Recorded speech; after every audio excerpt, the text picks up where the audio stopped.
So, suka. Para saan? Dito sa pansit.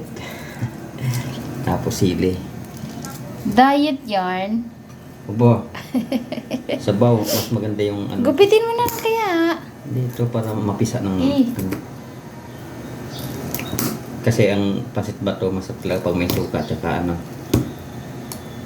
May sili, maanghang. Na. Ayan na. Ipos mo ano. Okay. Em dito. Yan.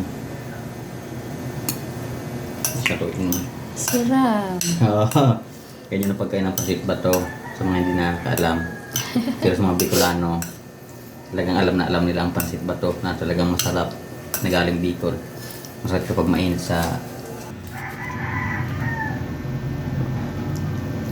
Yan o, may sabaw-sabaw. Sarap.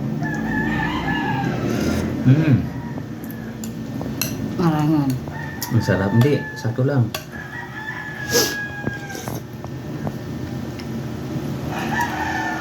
Ang sarap ng ano niya.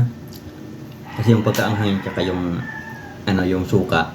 Pag nagmix sa sabaw, talagang sarap.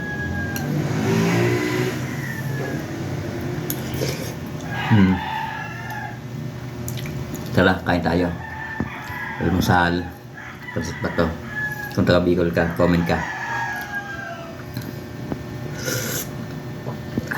Tama na, baka matakam ka pa.